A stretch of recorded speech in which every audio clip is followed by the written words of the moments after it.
Welcome to Madhu's world of happiness. তোমাদেরকে আরো একবার ওয়েলকাম আমার নতুন ব্লগে। পরশুদিন হঠাৎই আমাদের প্ল্যান হয় একটা বিশেষ উদ্দেশ্যে কলকাতায় যেতে হবে। কলকাতা যাওয়ার কথা চিন্তা করি, মনে একটা আলাদাই আনন্দ হয় যে প্রচুর ওখানে সস্তায় সস্তায় জিনিস পাওয়া যায়। কারণ দেখো বেশিরভাগ জিনিস তো ওই দিক থেকে আমাদের এদিকে আসে না, তো দামটা তো অবভিয়াসলি একটু বাড়বে। শিয়ালদাতে নেমে আমরা অভিবাদন ওয়েটিং রুমে কয়েক ঘন্টা কাটাই, কারণ আমরা লোকাল ধরবো শান্তিপুরের, আর সেই ট্রেনটা আসতে এখনো 2 ঘন্টা বাকি আছে। ফোনের চার্জ প্রায় শেষের দিকে, তো এখানে দাঁড়িয়ে আমরা কিছুক্ষণ ফোনে চার্জও করে নিই। এখানে ওয়াশরুমে আমরা ফ্রেশ হই, তারপর আমাকে বলে চলো আমরা ব্রেকফাস্ট করে নিই। এখানে অপশনে ছিল রোল, স্যান্ডউইচ, বার্গার, প্যাটিস, যেগুলো একটাও আমি সকালে খাওয়ার জন্য একদমই অভ্যস্ত। আমি ন্যাচারালি সকালে খাই রুটি, ওটস, ডালিয়া কিংবা মুড়ি সবজি। সকাল সকাল ফ্রাইড কিছু আমি একদমই খেতে পারি না, কিন্তু কথায় আছে না, যখন যেমন তখন তেমন। তারপর আমরা অর্ডার করে আমার জন্য চা, ওর জন্য একটা কফি আর একটা বার্গার, আর ওই দিক থেকে পুরি সবজি। দেখি একটা প্লেটের মধ্যে 4টা অত বড় বড় পুরি।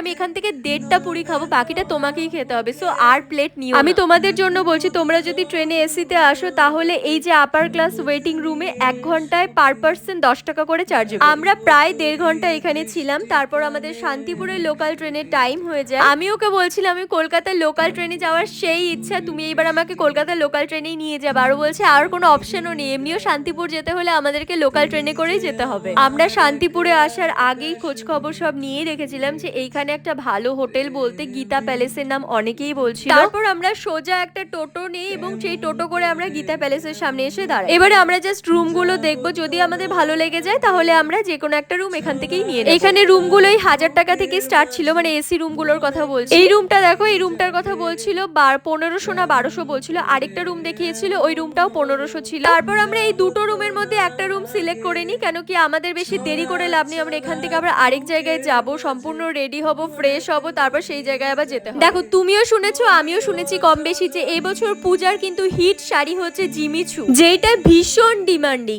এবার জানো তো জিমিচু শাড়ি কোথায় তৈরি হয়? সেই ভাইরাল জেম বাজার, যেইখানে এই মুহূর্তে আমি দাঁড়িয়ে আছি। দেখো ব্লগারদের কতটা পরিশ্রম করতে হয়, কোথা থেকে কত দূরে এসেছি শুধুমাত্র তোমাদের সাথে শেয়ার করার জন্য যে এই দোকানের কি কি সুবিধা রয়েছে। আমি শুনেছি এটা জিমিচু শাড়ির ম্যানুফ্যাকচারার। এখানে প্রতিটা শাড়ির যেন 10 থেকে 12টা কালার অ্যাভেলেবল। ন্যাচারালি আমরা জিমিচু শাড়ির উপরে স্টোনের কাজ করা দেখেছি, কিন্তু এইখানে যেন সুতোর কাজ করাও আছে, যেটা একদম ইউনিক লেগেছিল। এইখানে তোমরা জিমিচু শাড়ির 100 রকমের ডিজাইন পেয়ে যাবে, আর যা শাড়ি দেখছো না প্রত্যেকটা সেম ডিজাইনের 100টা পিস করে পেয়ে যাবে। মানে ভাবতে পারছো, আমি তো শুনেই অবাক হয়ে গেছি। আমি যে কি বলছে এগুলো, এরকম আবার হয় নাকি? শোনো আরেকটা কথা বলছি, এখানে যে ওনারা জোর দিয়ে বলছেন প্রত্যেকটা প্রোডাক্ট আমাদের, তার প্রুফ কি জানো? এখানে প্রত্যেকটা প্রোডাক্টের উপরে জে এম বাজারের ট্যাগ দেওয়া আছে। এখানে একটা সিল্ক আমাকে দেখাচ্ছিল, আমি বললাম দাঁড়াও আমি ভিডিওতে ওই সিল্কটা নেবো। এটা এত সুন্দর, দেখো অনেকেই চাও না তোমরা ওপেন বর্ডারের উপর সিল্কের শাড়ি, দেখো এইটা ওপেন বর্ডারের সিল্কের শাড়ি, কি সুন্দর লাগছে না? আর ডুয়েল টোনের উপরে কালার কন্ট্রাস্টটা দেখো কত সুন্দর। বলছিল এখানে প্রত্যেক দিনই নাকি পুজোর মাল ঢুকছে, আবার আউট অফ স্টকও হয়ে যাচ্ছে। এখানে নাকি যা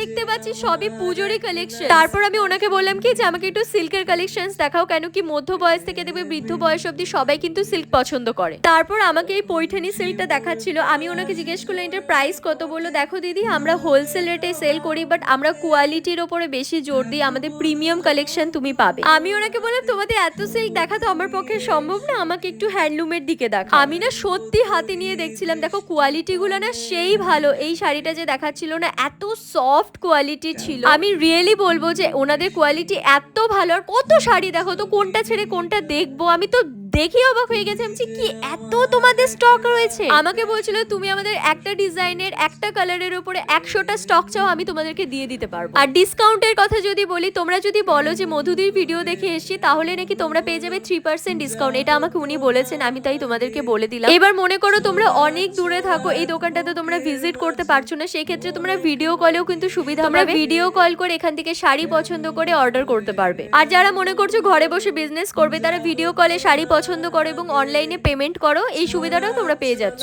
আমি বললাম আমাকে একটু পার্টি ওয়্যারের মধ্যে কিছু দেখাও। তারপরে দেখো আরেকটা স্টোর আছে ওদের, ওখানে আমাকে নিয়ে গেল। এই পুরো স্টোরটাতে পার্টি ওয়্যার কালেকশনস ভর্তি। আমার ব্লগ তো বিভিন্ন জায়গার মানুষ দেখেন, আমি তাদের জন্য বলছি যারা মনে করো দূরের থেকে এসছো, শান্তিপুর স্টেশনে এসে দাঁড়িয়েছো এবং অনলাইনে যারা অর্ডার করতে চাইছো, তারা অল ওভার ওয়েস্ট বেঙ্গলে ফ্রি ডেলিভারি পেয়ে যাচ্ছ। আর আমার ভিডিও দেখে যদি তোমরা পারচেস করো তাহলে তোমরা যে কোনো শাড়ির উপরে পেয়ে যাবে এক্সট্রা 3% ডিসকাউন্ট। এই স্টোরটা ভিজিট করার আমার আজকে না বহু দিনের ইচ্ছে ছিল, তাই আমি এই দোকানটা ভিজিট করলাম এবং এখানে যে ডিটেলসগুলো আমি নিজেও শুনলাম এবং তোমাদের সাথেও শেয়ার করলাম। আমি তোমাদের সুবিধার্থে ওনাদের স্টোরের অ্যাড্রেস এবং কন্ট্যাক্ট নাম্বার স্ক্রিনে দিয়ে দিয়েছি, তোমরা যোগাযোগ করে এই স্টোরটা অবশ্যই ভিজিট করতে পারো। আমাদের সকলের গর্বের তাঁত শিল্প শান্তিপুর শহরে, যেটা সবাই জানি, এই শহরকে বাই বলে আমাদেরকে বেরিয়ে যাওয়ার পালা। আমরা শিয়ালদা স্টেশনের একটা দোকান থেকে কিছু খাবার নিয়ে নিই। ই বাবা, কলকাতার লেবু কি সস্তা! 8টা লেবু দিচ্ছে 10 টাকা, আর আমাদের এখানে যেন একটা লেবুর দাম 5 টাকা। আমি বললাম কয়েকটা লেবু নিয়ে যাই, বেশি দিন তো থাকবে না, ফ্রিজে যেই কয়দিন থাকে লেবুগুলো। আর আমাদের ডিনারে ছিল বিরিয়ানি আর মাটন কিমা, সাথে পেঁয়াজ আর লঙ্কা। তারপর আমরা জমিয়ে খাওয়া দাওয়া করি, কারণ কি আমরা ভীষণ ক্ষুধার্ত ছিলাম, এত খিদা পেয়েছিল আমার। আর শুধু খিদা না, খিদার সাথে সাথে আমরা প্রচুর ক্লান্তও ছিলাম। আর শোয়ার সাথে সাথে একটা জব্বর ঘুম দিলাম, এক ঘুমে উঠলাম আমরা সকালবেলা ভোর 8টা। আর সেই সময় যেন কোথায় ছিল ট্রেনটা? শিলিগুড়িতে। আর আমার খালি মনে হচ্ছিল যদি মা বাবার সাথে দেখা হতো কত ভালো হতো, কিন্তু সেটা সেই দিন পসিবল ছিল না। হবে আরেকদিন দেখা হবে, শিলিগুড়িতে যাতায়াত রয়েছে। আর আমাদের ব্রেকফাস্টে ছিল ম্যাগি আর ডিম টোস্ট, যেটা আমরা শিলিগুড়ি এনজিপি থেকে নিয়েছিলাম। খেতে ভালোই ছিল, খুব একটা খারাপ ছিল না। আর ম্যাগি তো আমি এমনিই পছন্দ করি, তাই খাওয়া দাওয়ার কোনো অসুবিধা হয়নি। আর আমাদের এই ট্রেনটা থামবে মোটামুটি 1:30 থেকে 2টা না। আর দুপুরবেলা গিয়ে তো আমরা বাড়িতে লাঞ্চ করবো, মা তো সব রান্না বান্না করেই রাখছে। আমার শাশুড়ি মায়ের কথা বলছি। ট্রেনের মধ্যে এমনি স্কিন কেয়ার করা পসিবল হয় না, আমি ওই হেয়ারটাকে কোম করে হালকা করে ওয়াইপস দিয়ে ফেসটাকে ক্লিন করে নিচ্ছিলাম। যত এসিতে থাকা হোক না কেন, ফেসের ডার্ট ধুলোবালি তো আসেই। যাই হোক, ভিডিওটা আজকে এখানে এন্ড করছি। তোমরা সকলে ভালো থেকো, আসবো নতুন একটা ব্লগ নিয়ে। ভিডিওটা ভালো লাগলে একটা লাইক করো, কমেন্ট করো, আর অনেক অনেক শেয়ার করো। আজকের মতো টাটা।